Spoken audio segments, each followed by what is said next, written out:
So here we are again, this time to talk about the end of history, that is to say the period after the fall of the Soviet bloc in 1989 to 91. And we want to ask the question, what is the major impact of the fall of the Soviet bloc on the process of globalization? We can't identify these two things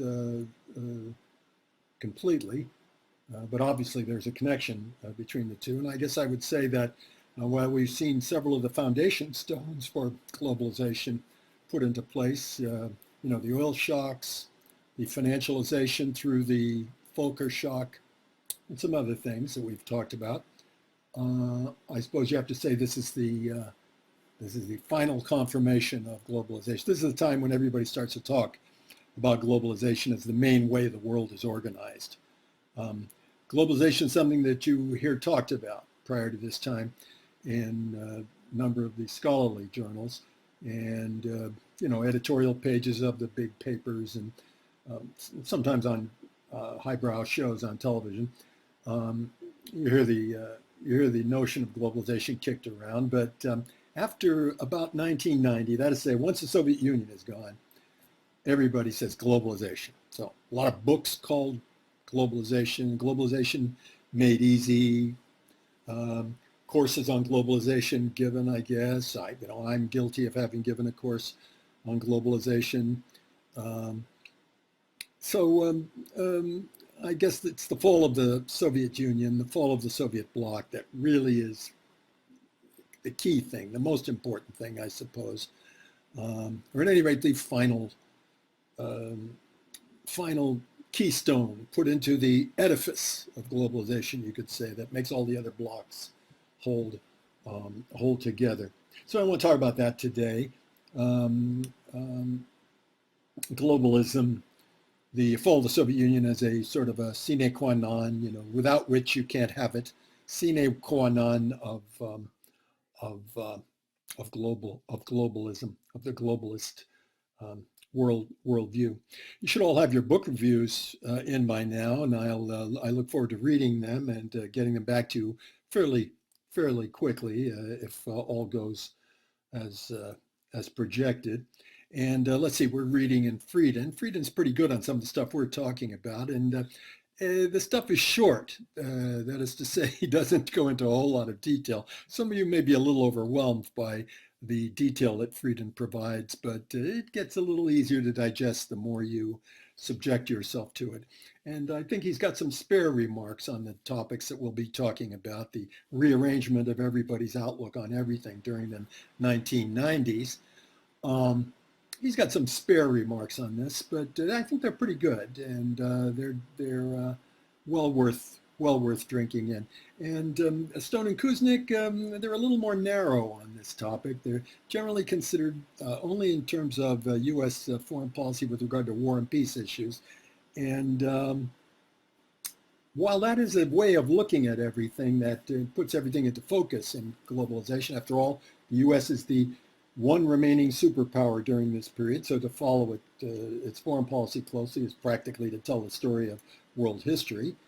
Or at any rate, it's one way of entering into the telling of the story of world history. But they don't go too far, Stone and Kuznick, and let's go slightly farther than they do. Talk a little bit more about the larger geographical, geopolitical results of the fall of the Soviet Union and how they change our whole perspective on things, especially as historians, how they change our perspectives on world history. So I guess we could start with the competition that set in the 1990s. As soon as the Soviet Union fell, and as soon as all of the Soviet bloc countries abandoned the communist path,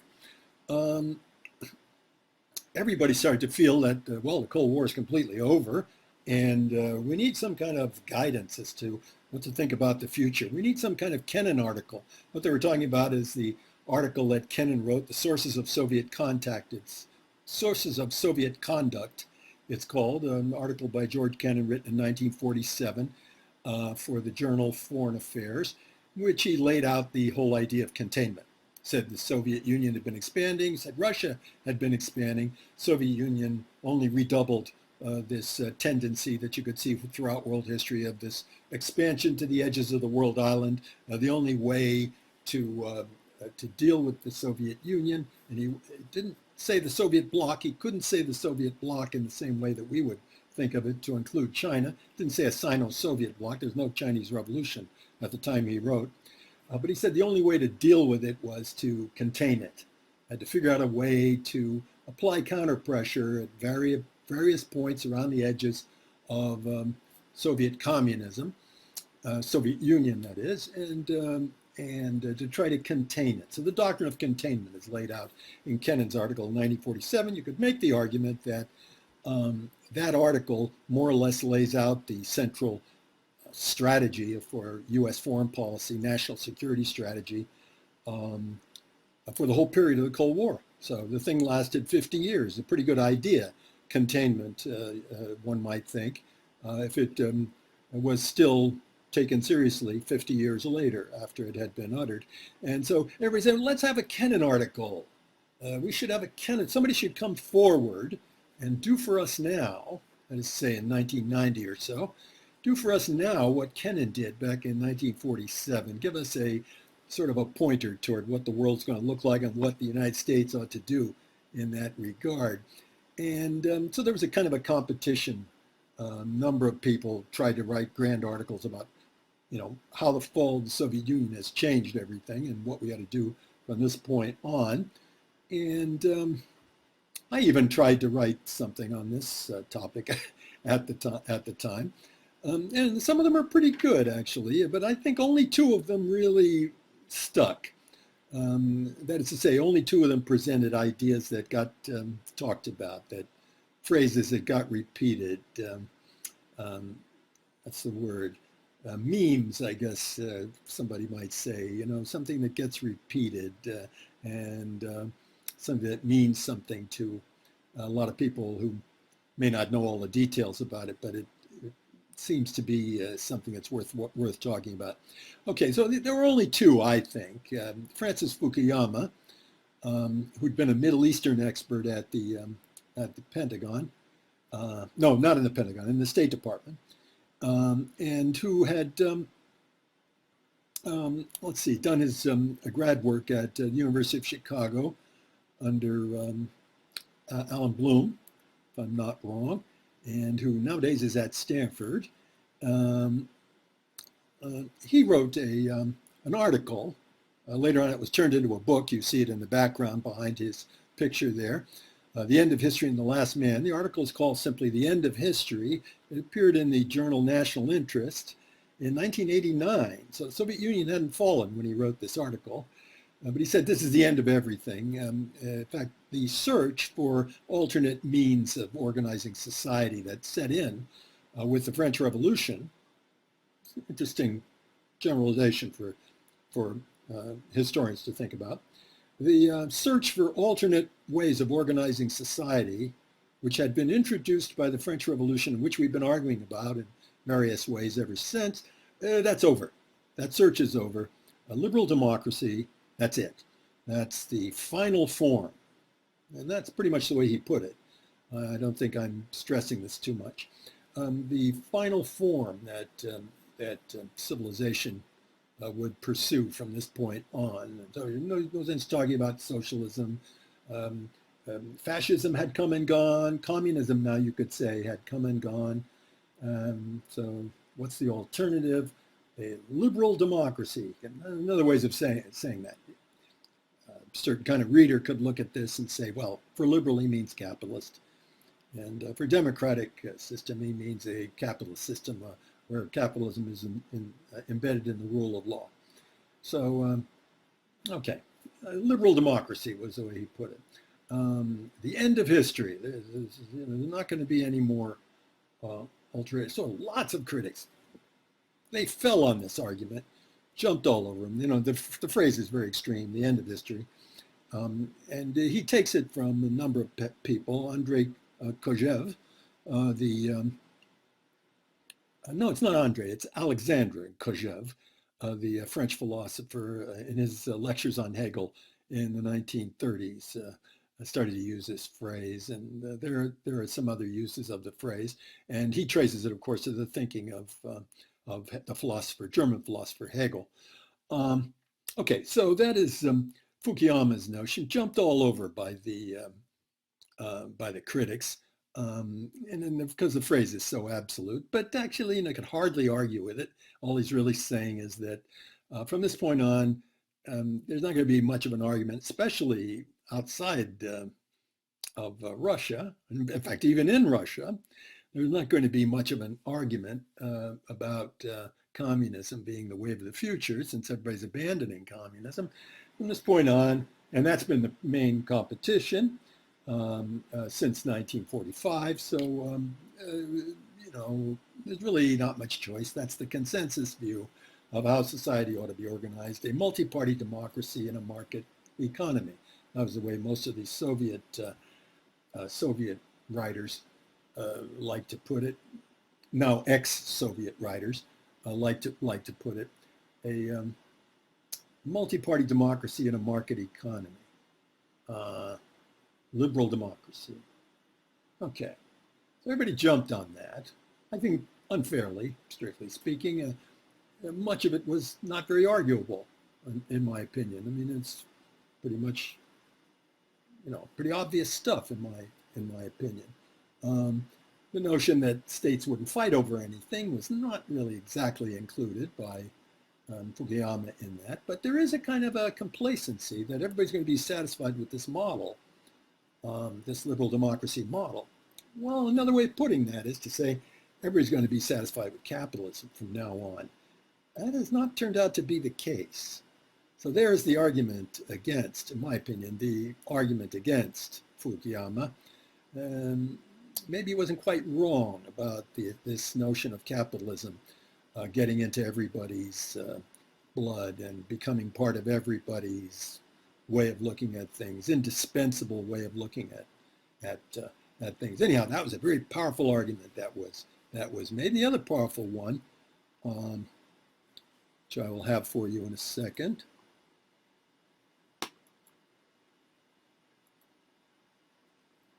The other powerful one was put forward by Samuel Huntington in a book that appeared in 1994 called The Clash of Civilizations. And Huntington sort of made the opposite argument. He said things aren't going to be quiet at the end of history. After the fall of the Soviet Union, we're going to have plenty of action, and there'll be future conflicts, and people will not decide that there's nothing to quarrel about. That wasn't exactly what Fukuyama said, but that's more or less what people took from it, that there's not going to be any squabbles, not going to be conflict in history from this point on. He said there'll be plenty of conflict, and it'll be along civilizational lines. Or a more fine reading of the Huntington thesis about the clash of civilizations is to say that from this point on, now that communism's gone, the centerpiece of world politics, at least if you think of world politics as a clash of ideas, there's a big if. But if you think about world politics as a clash of ideas, and the Cold War, of course, is a clash of ideas, internationalist ideas, you might say. From this point on, they're not going to be internationalist ideas. The ideas about which people will quarrel from this point on will be civilizational. They'll have to do with the actual civilizations. And he claimed to see a number of civilizations and the world broken up into civilizations, roughly corresponding to this map here. This is one way of pictorializing Huntington's argument, that there's a Western civilization around the Atlantic. Nobody's going to argue with that. And that maybe there's an Islamic civilization sprawling across the Mideast and North Africa. Is an interesting notion. Islamic civilization dominates Africa down, even below the Sahara. And that maybe this is dynamic and growing and etc.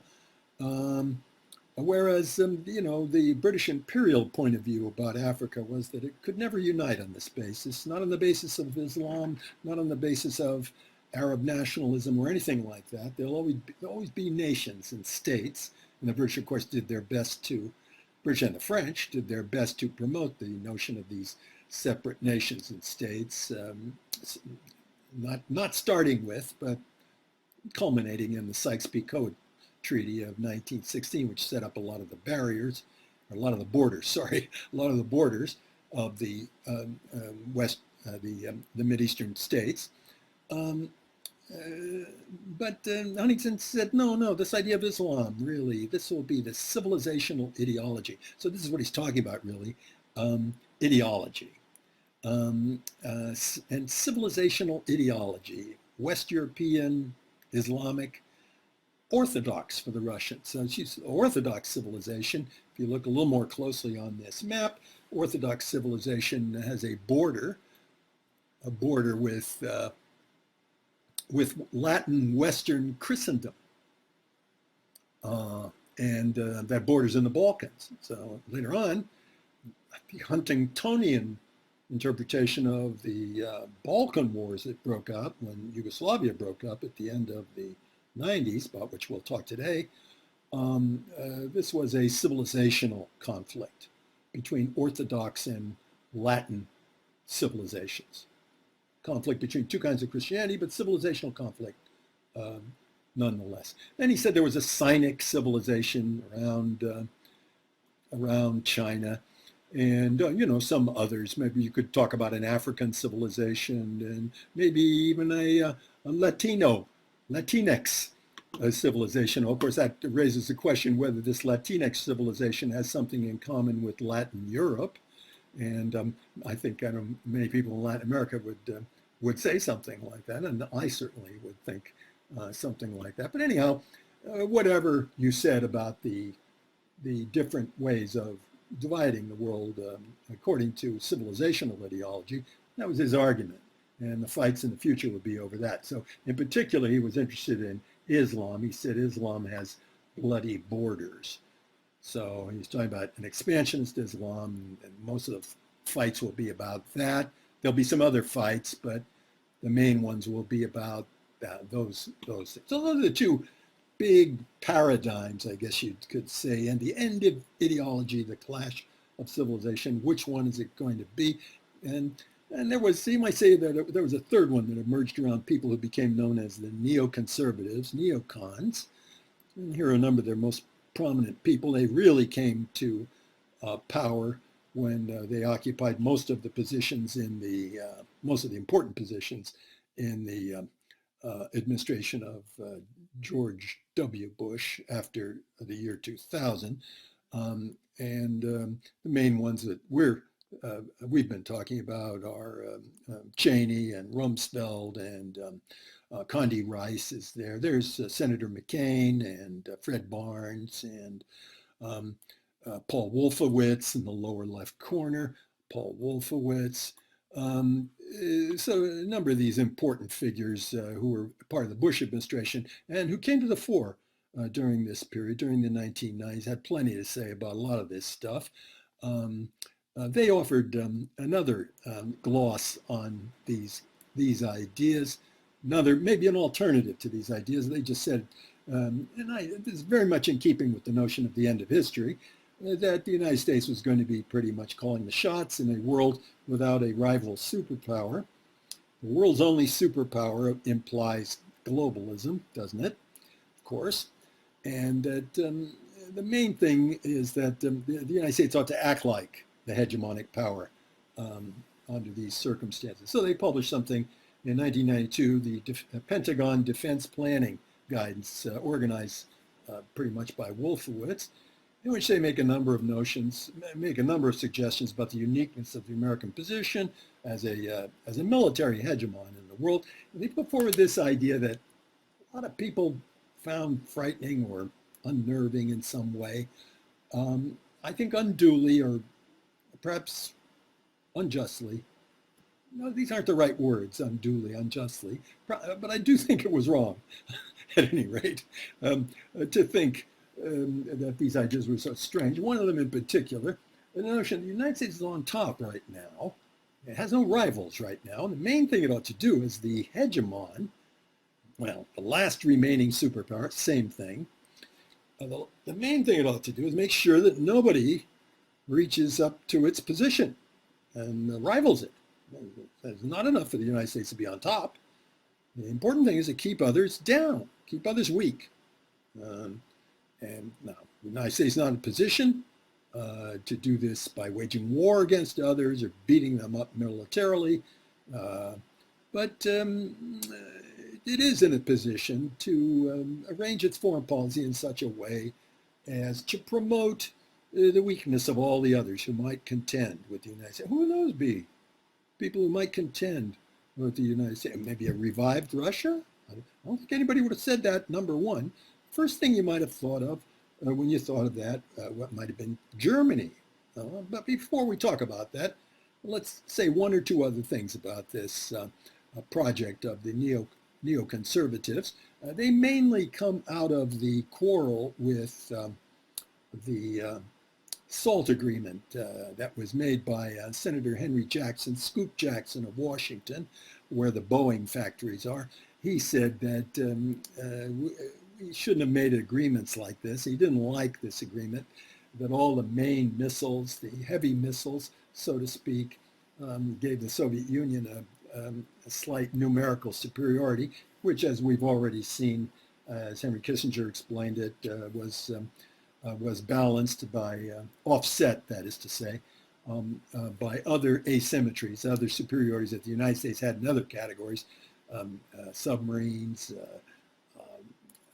bombers, etc. But Jackson didn't care about that. He said the fact that we would be inferior with regard to these long-range missiles, the first things that would have been used in a presumed nuclear war with the Soviet Union, this was unacceptable, and he launched a terrific fight against SALT I. And in his office, Richard Pearl and a number of other people who later on became known as the neoconservatives, they got their first political base.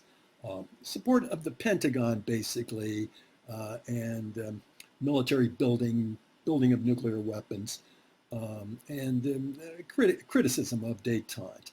And there were a number of other people who jumped on the bandwagon of neoconservatism, and most people would say it was actually invented by Irving Kristol, who was one of the editors of Commentary magazine. And he'd been rather a liberal, I mean, not a liberal, but a pretty liberal person in the 1960s, and he underwent a number of changes after the student movement rose up against the Vietnam War and offended him in various ways. And after Israel won so big in 1967 and started to appear as a larger force than it had been, qualitatively larger in the Mid-East, and other factors. And he started to make the argument that, now that communism is gone, we're against liberalism. We're going to be against liberalism with the same enthusiasm that we opposed communism. And his son, Bill Kristol, who currently edits the Weekly Standard and is more or less a spokesman for this tendency, rather less insistent spokesman for this tendency these days. He has carried on the banner. Okay, so what did they argue the project for the new American century as it emerged among these neoconservatives? What did that thing mean? That's on your outline. As you see, the last item under the search for the Kennan article. And the project for the new American century, that appeared in 1997. It's mostly the same people, and they're mainly making the same arguments. And so what it boils down to is the argument that the hegemon not only runs a stable world, but actively opposes others who might rise up against this hegemon. Now, a lot of people think this is outrageous, horrendous talk, and they got a lot of criticism for this, but I would like to say you know, speaking to students of history, that we wouldn't be particularly surprised at the idea that the United States finding itself, I mean, whether it managed to do it on its own or not, finding itself in a position of overwhelming hegemony, we wouldn't be surprised that it should take the view that maybe others ought not to get up to that pinnacle, ought not to invite others to get to that pinnacle, etc. That is to say, for a student of world history, this is not a surprising thought. And if nobody articulated it, you might say it would be an understated, assumed proposition in the minds of most people who thought about the power of the hegemon, power of the country, power of the United States in this case. They say, now, the United States has not emerged from this thing as the only nuclear power in the world. Come on. So when we talk about it as the world's only superpower, there's a certain leap. We have to practically say the nuclear weapons in the Russian state are unimportant. And other people have got nuclear weapons too. We have to practically say they don't count for much, or we can overwhelm them, or we've got nuclear superiority or something. We can't say that exactly. We're not in a position to change our views about nuclear deterrence or about the pluses and minuses of nuclear weapons in foreign policy. We're not in a position to change these things. These ideas have not been reversed or, how to put it, negated, thrown into a cocked hat by the fall of the Soviet Union. And as a matter of fact, we didn't even see the subtraction. We start to say the Soviet Union is no longer a superpower, or the United States is the only superpower, but the Russian state that succeeded the Soviet Union has virtually the same ability with nuclear weapons that the Soviet state had. So when one argues from the standpoint of saying that the United States hegemon, dominates everything, militarily superior, blah, blah, blah, blah, blah, the only remaining superpower, that's a misleading term and something that was an enormous mistake, in my opinion, of this period to underestimate, that is to say, the remaining nuclear weapons that did not belong to the United States, and many of them still belong to Russia. So in a way, Russia is still a superpower. Okay, so if Russia is still a superpower, I guess the United States is not the, unrivaled hegemon that it thinks it is. Or at any rate, if you do think of it that way, and we're going to consider this idea because the idea is not completely absurd that it is this unrivaled hegemon. But if we are going to think of it this way, we ought to qualify what we're saying by recognition of the strategic fact that it still has pretty much the same relationship to the ultimate question in all-out war. It's pretty much the same relationship to Russia that it had with the Soviet Union. And moreover, that others are fully capable of building nuclear weapons. Chinese, fully capable of building nuclear weapons to get up into that league too. So these things have to be taken into consideration alongside our thoughts about the presumed U.S. Superiority or hegemony during this period. Okay, so we're talking about a number of reversals. Let's look at some of the obvious stuff here. Historical reversals. So I have this item on your outline. I might have said world historical reversals. And some of these have to do with Russia. Well, first of all, let's look at Europe. What have we got in Europe now? We essentially have got the absolute collapse of all of this Soviet bloc here, but the balance that we previously had in Europe, which centered on the notion, have I driven a line through Poland? I have. Forgive me. Here's a correct line that goes right through Germany. From Stettin to Trieste. It would be even better if I did it even better than that. There's their line. If we took that line and we said that that was the East-West line during the Cold War, we could make the argument that line has a certain history to it, and that maybe east of this line, after 1500, serfdom disappeared, or excuse me, west of this line, after 1500, serfdom disappeared, whereas east of this line, serfdom was increasingly imposed by regimes in the east, Poland, Tsarist Russia. So it's a line of a certain historical standing. This Cold War line, it no longer exists in the same form. But let's stop for a second and note that there were a number of people, and I would say they were not inconsiderable people in the West, who took the view that there was something virtuous about this line, a certain advantage to having Germany divided the way Germany was. After all, most of the states of Europe could never have had their independent existence had there been a very powerful Germany right in the center, as there was in the Middle Ages, if you think of the Holy Roman Empire as fulfilling that role. So that there was kind of an advantage to the other states in Europe, well, particular advantage to France, England, you might even say Spain, of all things, to this, although Spain fought like a demon, to support Catholicism and the one united Latin Christendom.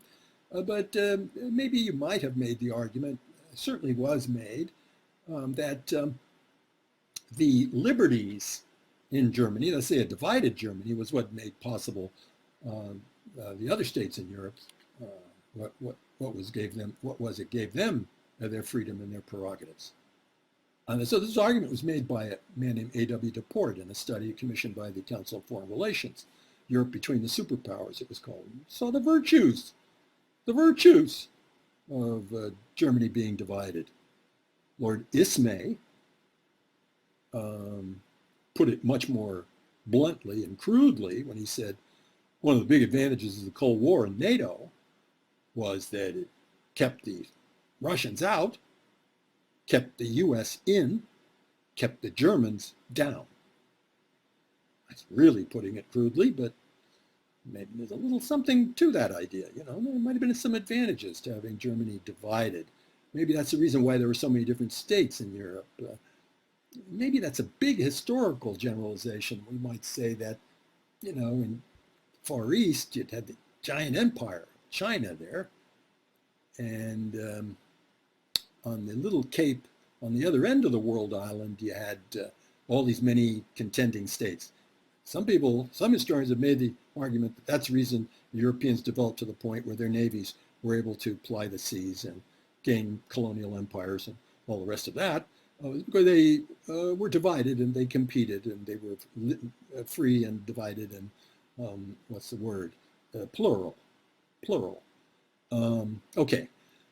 So when you put it in that sort of a light, you say we're really in a new world because we have one united Germany right in the center of the whole thing. It's a big, powerful Germany. Maybe it was meant to rule a continent. Maybe it still has the capability of ruling the continent. Certainly tried to do so twice already in the 20th century.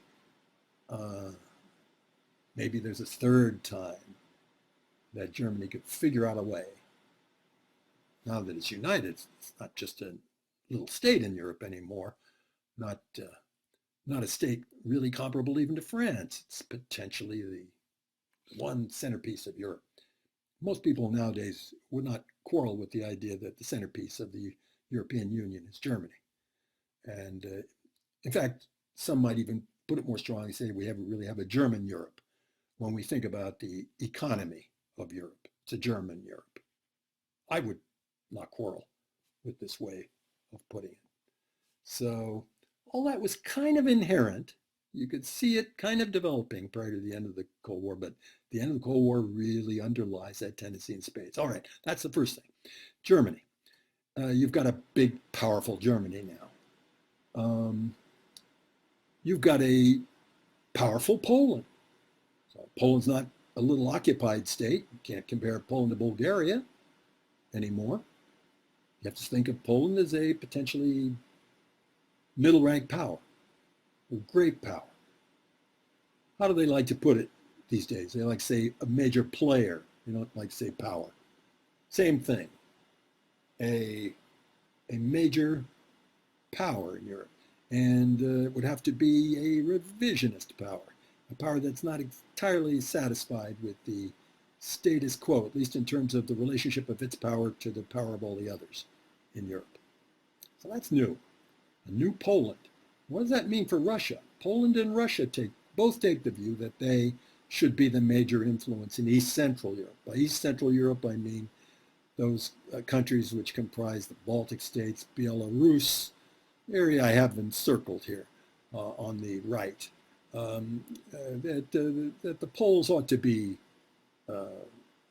as much of an influence or more than the Russians among these lesser states. And at any rate, Poland and Russia are engaged in a historical contest for supremacy in this area. Now, a lot of Polish nationalists look at it exactly that way. A lot of Russian nationalists, same way. They see the Poles as antimatter, just as the Poles see the Russians. So that's new. You could say it's old, but it's been asleep during the Cold War, and now it's awake again. So a new Germany, a new Russia, and you might say some other new states. Let's consider them. Well, I'll consider them in just a minute. While we got this big map, I might illustrate maybe the Russian influence over the Middle East, same way. Soviets always had an influence over the Middle East in the history that we've been talking about. They're not going to have the same. At any rate, it was thought that they wouldn't have the same thing in the 1990s on account of the fall of the Soviet Union. As regards the Far East, these generalizations don't apply. They don't apply because the life and death antagonism, bitter antagonism between China and the Soviet Union during the Cold War is pretty much patched up in 1989 when Gorbachev went to China. And the Soviets promised that the encirclement the Chinese had complained about would end. The grouping of troops on the Russian border, the support of Vietnam against Cambodia, Chinese friend, the Soviets getting out of Afghanistan, that these three corners were a kind of encirclement, the Chinese said during the Cold War. That doesn't exist anymore. So it's the opposite tendency. This is not a question of potential new enmities, but the erasure of the old enmity of the Cold War, of all things. In the last phase of the Cold War, the Chinese are the most bitter anti-Soviets. And now the Cold War is gone, they're going to be friends. so there it is. A lot of big reversals. Let's look slightly more closely at Europe to appreciate this as world historians. Forgive me for generalizing over the centuries, but this was a huge reversal we're talking about. So perhaps it's worth going into it at a certain amount of length, not much. Not painful, I hope. If we went back to the time when Columbus had conducted his voyages, if we went back to around 1500, most people regard the dividing line between early modern or I should say medieval and modern history, as European historians, as 1500. So if we went back to that famous dividing line, and we talked about the Holy Roman Empire being very important in the center of Europe, and France and England just barely coming into existence, and Spain as well, just barely coming into existence as states, just at the birth of their state entities, and other people perhaps not having gone so far. The Italians still divided into their city-states from the Renaissance. We'd have to say the main forces in East Central Europe are Sweden, Poland, and Turkey. So Sweden is the big force. You see it controls the whole Baltic area, And this would even include major influence over the Baltic states, the area of the Baltic states, although here they are given in a yellowish color in order to indicate the reign of the Teutonic Knights. But generally, I think the Swedes have perhaps the main power in the Baltic, you'd have to say, would be the Swedes, not the Russians, but the Swedes. That will change, of course, but we're looking at it from the standpoint of around 1500 or so. So the Swedes are dominant in the Baltic, and then Poland is dominant between the Baltic and the Black Sea. It's Poland from sea to sea. And Turkey is pretty much dominant in the Balkans and in Anatolia, dominant in the Black Sea and the Mediterranean, the passage to the Mediterranean. So we'd have to say Sweden, Poland, and Turkey would be the main forces there. All right.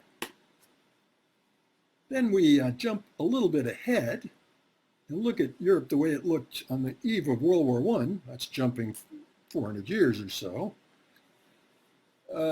But you see that Sweden has almost disappeared. They're a little country. They don't count for much. They don't even count for much in the Baltic, strictly speaking. There's no more Poland on the map at all. Partitioned, completely partitioned among the adjoining absolute monarchies, Habsburg monarchy, the Prussian monarchy under the Hohenzollerns, Russian Romanov monarchy. So those are the three states that have put Sweden and Poland pretty much out of business, and on the verge of doing that to Turkey as well. Sweden, Poland, Turkey, they've disappeared by World War I, and Turkey is going to completely disappear. That is to say, the Ottoman Empire is going to completely disappear in World War I. All right, let's go back again to this period, the present period. Sweden seems to have had a kind of a renaissance. It is now rather more important in the Baltic. Some of the new independent states, the Baltic states, they look to Sweden, perhaps certainly more than to Russia, and they look, of course, outward to NATO as much as they possibly can. The Poles, they take the view that the Russians ought to leave the Ukraine alone, and even Belarus ought to leave them alone, and leave the Ukraine to have its own, cut its own path. And if it does, it'll probably be more friendly to Poland than to Russia. I don't know about that, but that's an idea that is harbored by certain Polish nationalists. There are no doubt Swedish nationalists who make similar arguments about the Baltic. And Turkey is getting much more restive and getting much more interested in the natural gas findings in the Eastern Mediterranean. And as you know from following the press, they're interested in this border between Azerbaijan and Armenia and the Nagorno-Karabakh, and there they side with the Azeris, and moreover they look to Central Asia and a kind of a pan-Turkic kind of conception that would warm the heart of Professor Huntington, that they think maybe some kind of pan-Turanian entity might emerge, maybe in the distant future, but more and more people think about Turkey as a rising force, and those who would make projections a couple of generations hence, which I don't like to do, but many people do, they say Turkey may be a power of the future, etc. Even if Turkey can't get into the EU, EU doesn't want all that immigration from Turkey. Even if they can't get in, that's where they really want to go, but if they can't get in there, maybe they can build something in Central Asia. This will all have to cut against Russia.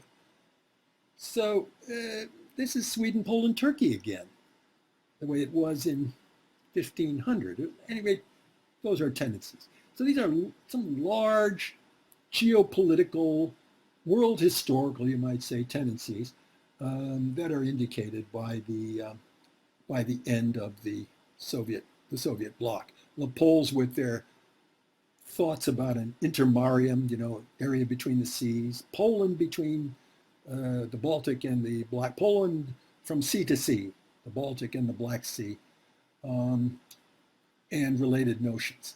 Similarly, Russia's retreat also seemed to indicate in the 1990s, not so much today, but in the 1990s, seemed to indicate they wouldn't have much to say about the Mideast anymore, and that would certainly change things. Russia had always been a factor. The Soviets always been a factor in the Mideast. You know that much of the American thinking is crafted around this idea, whether it makes sense or not, that the Soviets are the main force, communism's a real force in the Middle East. Now you can harbor the idea. It's probably wrong, but the idea could easily be harbored. Soviets are not going to have any kind of influence. And after all you've got in the Mideast is a couple of river valleys. You've got a Nile River Valley, and you've got Mesopotamia. And what does it take for a naval power to control these river valleys? All it has to do is land, force its way up through the Persian Gulf.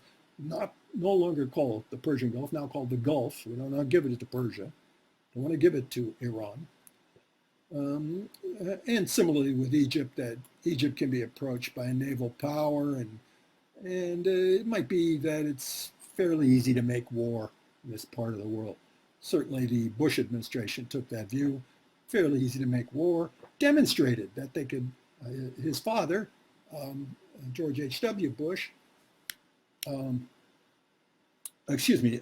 elder Bush, not George W. Bush, but the elder Bush could make war there in 1991, and the younger Bush, he went back to the same place and made war in Iraq, finished the job in 2003. Would they have thought the same way if they thought that they were running up against Soviet power directly? Soviet power as it existed in the 1970s, or might have existed, had Gorbachev not brought the Soviet Union down. So huge changes shaping up. Maybe the biggest one for our purposes has to do with the European community, the formation of the euro, formation of the European single market, Jacques Delors' idea, into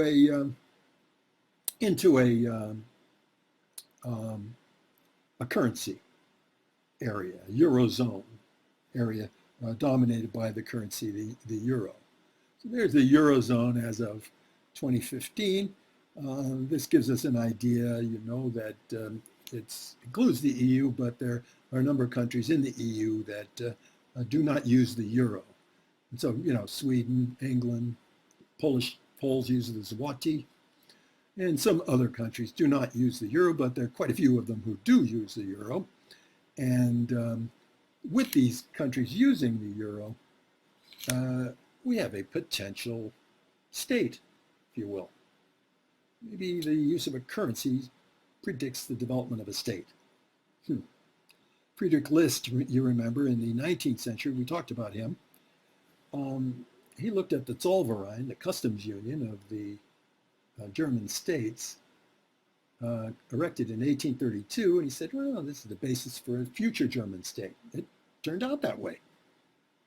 Could that be right about the EU? Is it the basis for a future European state, in which case it was to be a European state dependent on Germany? Or a German European state, or a new Holy Roman Empire, or something like that? Is the EU really a currency of a state, or is it just a currency of a grouping of states? And do groupings of states use a common currency? If you use a common currency, how could you have a separate monetary policy? You can't. So you can't devalue your currency if you have a deficit in your balance of payments. So you might do that if you're sovereign, but not on the conditions of this arrangement, this Eurozone arrangement around the European currency. And how does that sit with NATO? There's an interesting question. So, European countries all went into this thing with what looked like a lot of enthusiasm, but privately, some of their leaders did not demonstrate all that same kind of enthusiasm. Margaret Thatcher, for example, was very unnerved. Apparently, it hadn't occurred to her that Germany might be united when the Soviet Union decided to let it happen, and that she might be dealing with a big united Germany, and she seemed to have remembered suddenly that Britain had fought 2 wars against Germany. She called together a grouping of the leading historians of Germany. One of them was a good friend of mine, Gordon Craig, and so he told me about these sessions he had with these other historians, with Margaret Thatcher. So they gave her a lot of the ideas that A.W. Duport, ideas I was already talking about when I discussed A.W. Duport's study, and some other ideas about Germany. But on the whole, they drew the conclusion that whatever they think about it, you're not going to change it. Germany is there. So the question is how to live with it, how to anchor it. This became the watchword, how to anchor Germany. That is to say, how to make Germany behave in a way other than a completely independent great power. We don't want that. We've already had bad experiences with that. That's the thinking. How to anchor it. The argument for uniting Germany, giving Germany East Germany, which Gorbachev did in 1990, the argument was that once that happened, if Germany was in NATO, and this is a thing, enormous thing for the Russians to swallow, but might go down a little more easily if you consider that in NATO, Germany will be anchored. And that is to say, what's that mean, anchored? That conjures up the notion of restrained. Germany might be restrained by her membership in NATO. So now they're all thinking, should there be a united German currency with a united German state, or I should say united European currency, with a united German state at the center of that Europe, that euro represents? And the French had a lot of trepidations about this as well. And it's commonly argued, and I think there's something to this, Barry Eichengreen, for example, has argued this, I think very convincingly, that essentially the euro was a kind of payment to the French and to the British for this new status that Germany would have, and that the euro would be not entirely dependent on Germany, but there would be the French involved too. There'd be another important state involved in the euro, and who knows, maybe even they were thinking that maybe the Brits would be part of that story there. That has not turned out to be the case. And in any case, they're all in NATO. So there you have it. Well, that's all difficult questions. Those are difficult questions. And on top of everything, you have to ask the question, what's the point of NATO, after all? NATO is formed, look at these black states here. That's the original NATO. So it's formed to defend Western Europe from the presumed Soviet all-out attack with conventional equipment. Not a nuclear war, but a conventional attack. Soviets presumed to have as many as 175 divisions during the 1950s, when NATO was at its height, when the Germans rearmed. Undoubtedly an exaggeration, but at any rate, there's conventional superiority. So NATO is a nuclear alliance. It can only defend itself by the American nuclear guarantee. So there are the nuclear guaranteed states in black.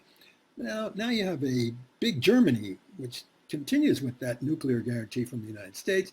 And then in the 90s, you're going to have the admission to NATO of new states in Eastern Europe, now formerly part of the Warsaw Pact. So they were formerly friends of Soviet Russia, now they're enemies. So, hostile, NATO's a military alliance. NATO is not just a club. It's a military alliance. And especially the Poles. So the Poles who have this long-standing difference of opinion, so to speak, about how they should rate alongside the Russians. They're not going to become part of NATO. In other words, the United States is going to be backing them up. NATO gives a guarantee, nuclear umbrella, extended deterrence to little states that might come into conflict with Soviet Union, now Russia. So Poland has that status now. Ouch. You would think this would make for conflicts and difficulties. Well, it has. It has. More than that, Poland, Hungary, the Czech Republic, they come into NATO during the Clinton administration in the 90s. So NATO is expanding. More than that, the Baltic countries, Estonia, Latvia, Lithuania, come into NATO. Now you've got real encroachments on NATO's border. In fact, they're pretty close to Leningrad, the second city of the Russian Federation. And Russia's very much, how to put it, encroached upon by NATO expansion. Now, those who consider themselves the architects of NATO expansion, the aggressive policymakers of the United States in the 1990s, Bill Clinton at their head, they take the view that if the Russians do not have evil intentions, they won't mind any of this. And to the question whether the Russians have already indicated that they do not have evil intentions, they say almost. So the attitude the United States took, and you saw it in a number of different pronouncements, was that, well, there's still this nuclear difficulty with the Soviet Union. If only something could be worked out there. And some people might say that this implies that NATO would not have a friendly relationship with Russia, would not admit Russia. In fact, that Russia applied to get into NATO, would have done anything to do that, and was refused. So you knew exactly what NATO was being defined as. Not just anti-Soviet, not just anti-communist, but anti-Russian alliance. That this NATO would be essential for the future of East Central Europe, and this encroachment on Russia, maybe in the end, this is implicit and never said out loud, but maybe in the end, you could only be sure about Russia when Russia was no longer a nuclear threat to the others. Same way that a number of experts said to Gorbachev in 1989, listen, we know you want détente with us, but we'll only be assured about this when you take your troops out of East Central Europe. So he took 500,000 troops out of East Central Europe. East Central Europe fell apart. This would be the next step. Only your nuclear weapons were not a threat to the rest of the world. I guess a Russia without nuclear weapons maybe would be the only Russia that might satisfy its Western partners. Or another idea, one just as extraordinary as that one, also was kicked around at the end of the 90s. Maybe Russia want to sell Siberia. I mean, after all, there's not very many Russians in Siberia. Russia needs the money. Maybe it would be an indication of Russia being, how do I put it, on the right side of things. A person like Zbigniew Brzezinski would have been more or less friendly to that thought. Wouldn't have expected it, of course, but he would have been friendly to it.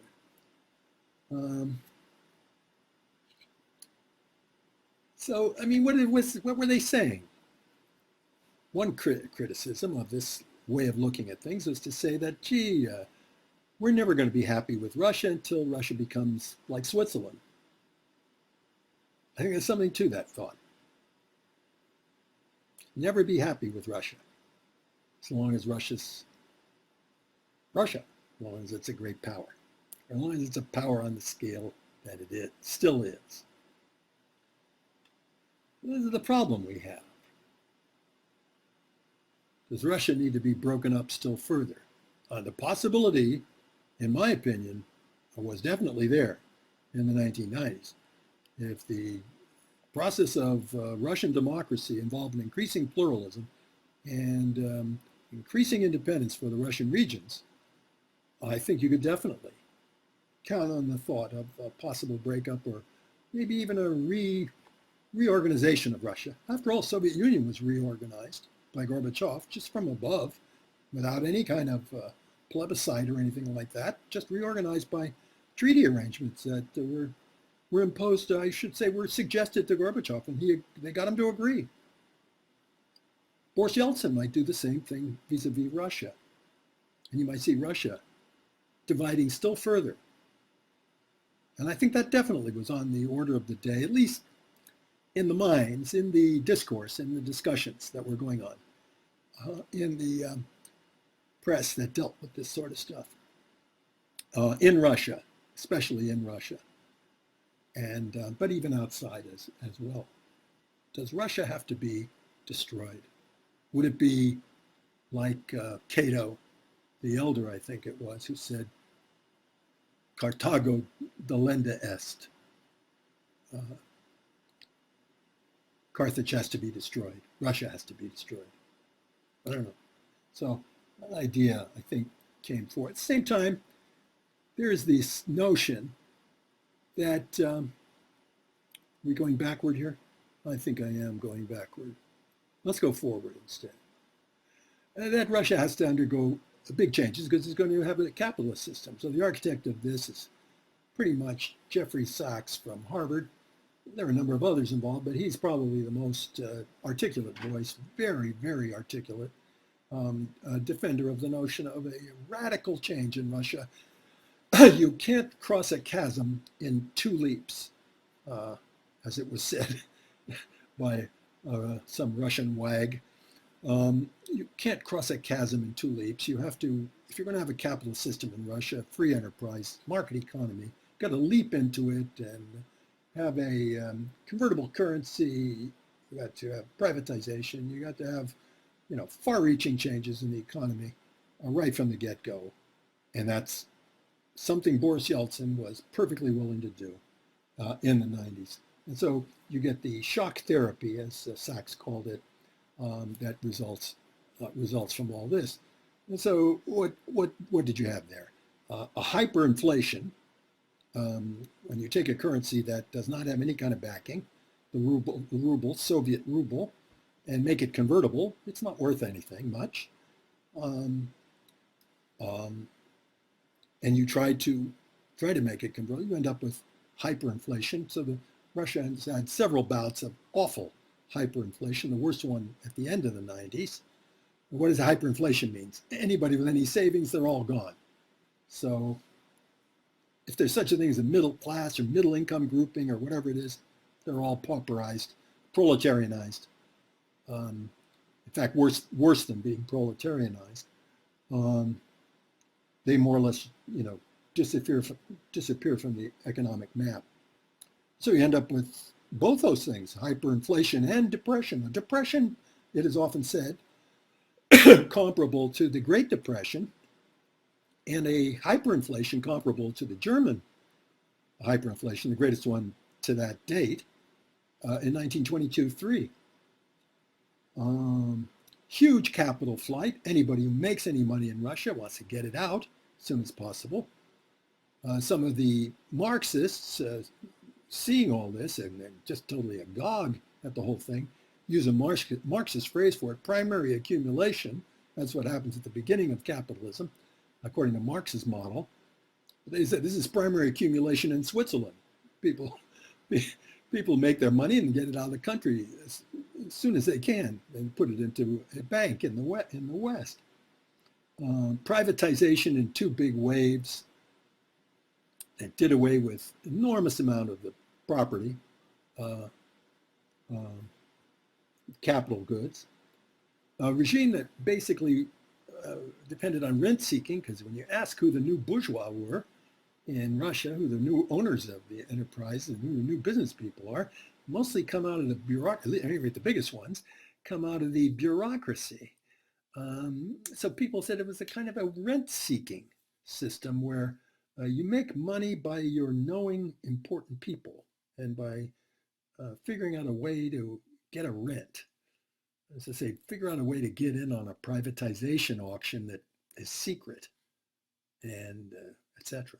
So, as you can imagine, part of this process also involves a certain number of illegal things that belong to the world of gangland, um, assassinations, killings, gangster stuff.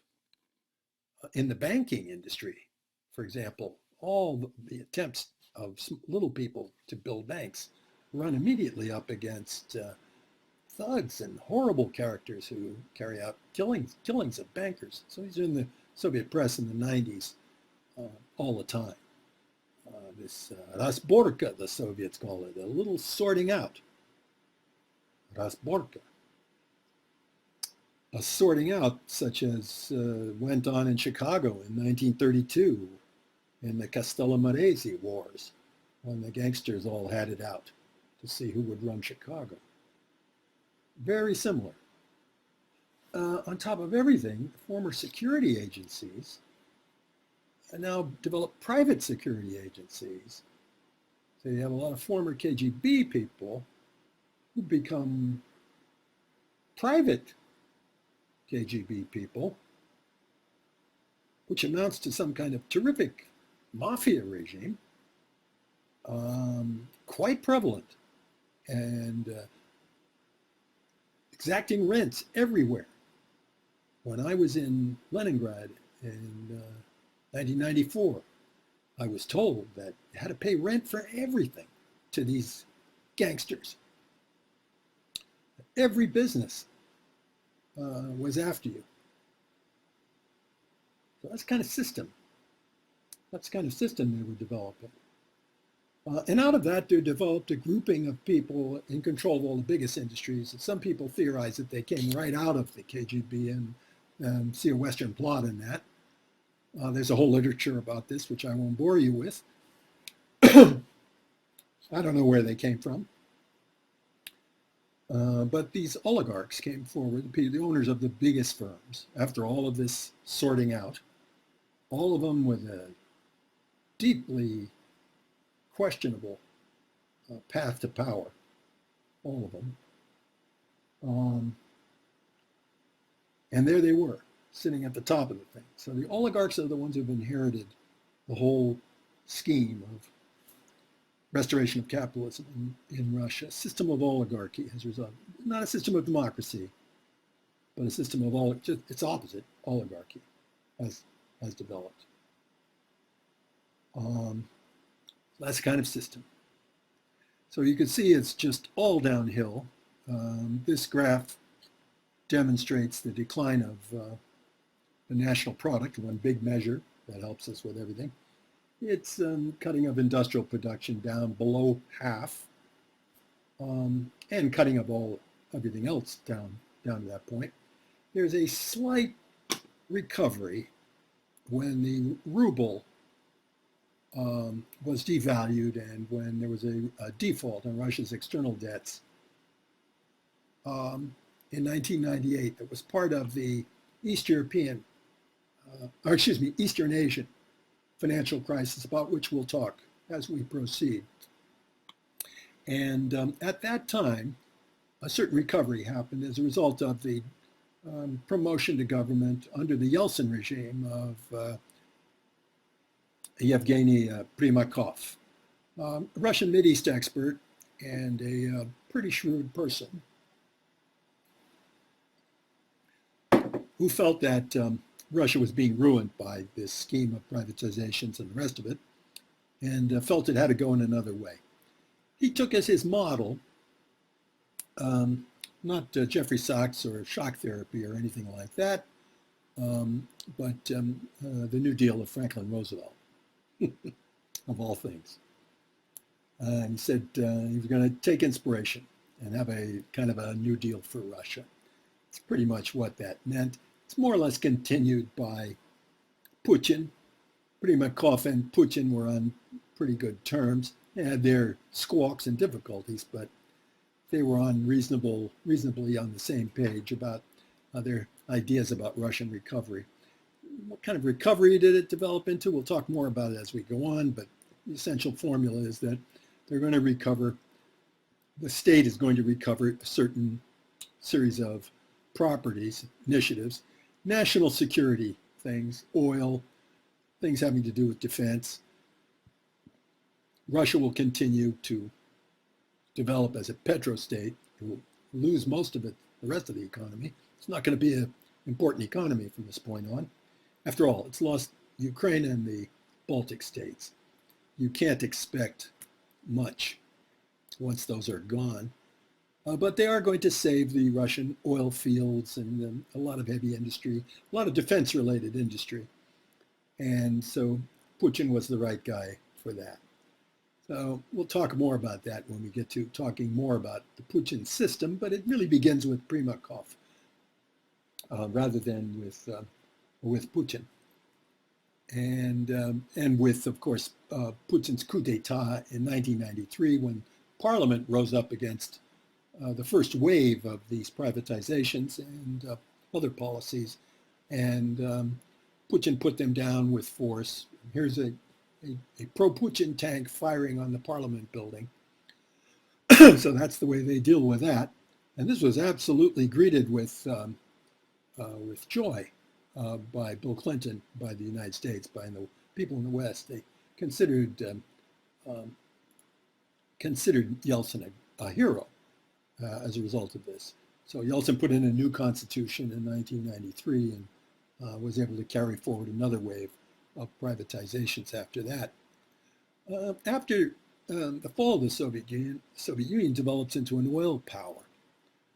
That's the way it faces Europe. It didn't, in the Soviet time, it did not exploit this position, although it was always an exporter of oil, but it did not center on the idea of being a petrostate. Now it does. So they have the major oil powers in the world, and the Soviet Union is not inconsiderable oil power. So it retains especially the ability to trade in natural gas with Western Europe. That's going to be the essential tie between the West and Russia, the umbilical cord that the Westerners can't seem to break. And it will probably in the future mean that the Soviet Union and the West will figure out a way to get along. So I don't think this all-out enmity on this question will work. All-out enmity vis-a-vis Russia will work for the West in view of this relationship and their need for gas.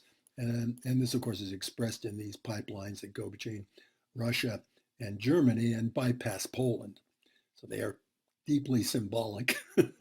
They are bypassing Polish ideas of how NATO ought to deal with Russia and all the rest of that. And also there's Central Asia, which at least for a while was thought to be an El Dorado from the standpoint of oil production. And everybody wanted to have pipelines to Central Asia. The Chinese, of course, worked on a pipeline. Every other country similarly. And some of these other stands, especially Turkmenia with its tremendous natural gas production. Here, where's Turkmenia here? Where's my pointer? Whoops. Sorry.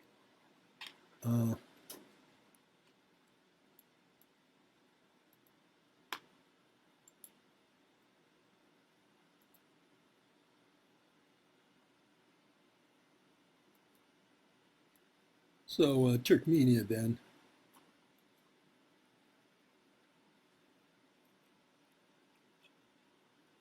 And the Caspian are great natural gas producers. And so the pipelines coming out of Central Asia and coming across the Caspian, of course, and deep sea oil platforms in the Caspian were thought to be a new El Dorado, a new Saudi Arabia. That has not exactly turned out the way everyone thought. There was a pipeline, in fact, two pipeline alternatives, which are shown here, for getting the Caspian oil and gas out of the Caspian and getting it across the Caucasus and to the west.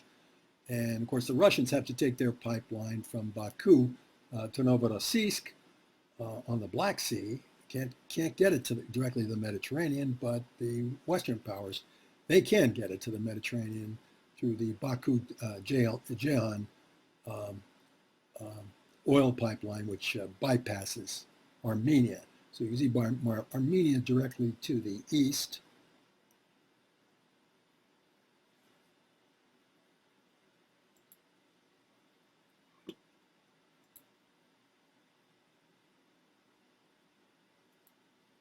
Um, and um, and um, and the pipeline therefore goes from Armenia to Georgia to Turkey and bypasses Armenia, Armenia, which presumably is friendly to Russia. So Russia has to go the other way. But this pipeline never turned out to be a huge bonanza. It hasn't yet. Maybe it will, but hasn't yet.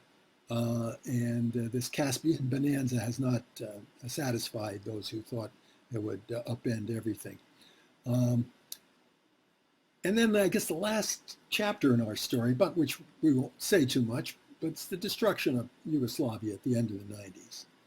And I take this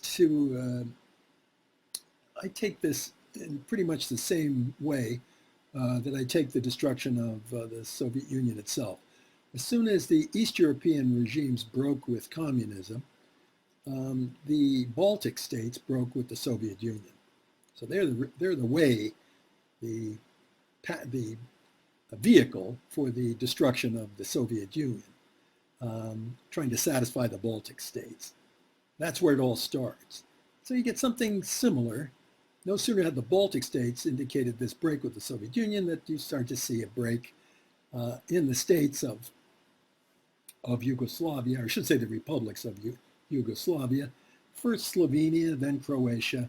And they get help from the Germans and from Western money for the most part, and even weapons.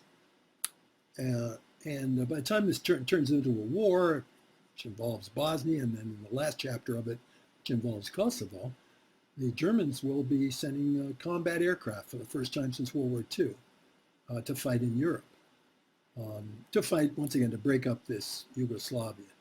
What's in that for Germany? Why should the Germans have been so passionate about the breakup of Yugoslavia? Really, what they're doing in view of the Eurozone and the Euro, the regime of the Euro, is they're building their economic bloc. These are all going to be EU states and part of the Eurozone even. That's not unthinkable. So in a way, there is a German interest in the breakup, in the most old-fashioned sense, a German interest in the breakup of Yugoslavia. And that proceeds until at the very end, in the struggle of Serbia to absorb Kosovo. In the struggle of Serbia, not to absorb, to hold on to Kosovo, in view of the fact that there are so many Albanian citizens in Kosovo. Let's look at this ethnic map, and you can see it. The Albanians, as you can see, have come across into Kosovo. This is a problem of immigration and natality, the kind of thing they would be talking about in right-wing radio in the United States right now, about replacement. The Serbs are being replaced, so to speak, by this influx of immigration from Albania, of ethnic Albanians into Kosovo. And before you know it, there's such a thing as a Kosovo Liberation Army, which gets Western support, gets a little bit more from drug dealing, apparently. And it becomes a real thing for the Serbs to contend with. And finally, that's the last phase of the war. The United States sticking up for the Kosovo Albanians and for their independence from Serbia. So Serbia really losing everything and fighting to the end in this kind of fatalistic way, the same way the Russians did, in the name of Russian nationalism. It turns out to be fatal in a multinational state devoted to a international idea like communism, to be patriotic.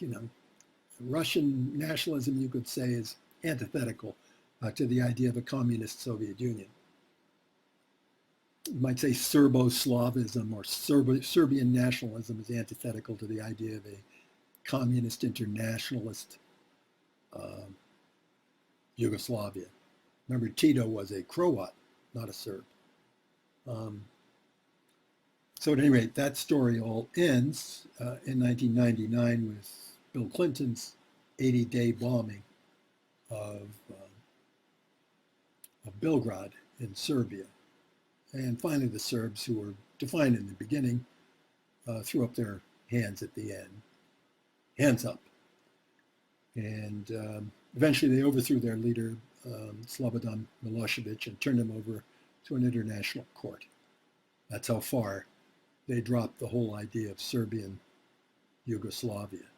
And Montenegro broke with them. And you see the former Yugoslavia in pieces in Europe today. What happened at the end of that, though, was a crash of a world proportion, which we'll talk about next time, a reflection, I think, of the casino economy and the tremendous amount of money washing across national boundaries into various currencies, something that Frieden talks about, I think, very wisely, that developed at first in Thailand, and then took over all of East Asia. And the Russian default is connected with this, so that's part of it. And in effect, in 1998, that was the first world crash where you could pick up a copy of the New York Times or Wall Street Journal and see an array of charts of all the stock markets in the world, and they're all crashing in exactly the same way. You see that curve looking exactly the same. A world crash, which I don't think we had in all of the history of capitalism, where all the stock markets crashed on the same day. But that's what we get in 1990. At about the same time, interestingly for us, that Russia's willingness to follow Western advice on the organization of its economy comes to an end. And the new regime of Vladimir Putin comes into power at the very end of the 20th century, last days of the 20th century. And Russia will no longer listen to the advice of the West, it will turn against the West. We're going to have an opposite tendency now in the world economy and world politics from this point on, in which Russia will represent an increasingly anti-globalist perspective, and others will gather around Russia and will have a real fierce struggle against globalism, which some would say, in fact many are saying today, has reached the point where globalism is finished. So that's a story we can tell as we proceed, but perhaps not today. So next time, we'll begin by talking about the 21st century, the development of this casino economy, how it has come through these various crashes, how the Federal Reserve bails it out, and only to make the crashes even worse, and how it reaches a kind of a culmination in the big crash of 2008. That'll be our next block of topics, things that we'll have to consider. Get your papers in, and I look forward to reading them, and I'll be talking with you soon about these grave topics.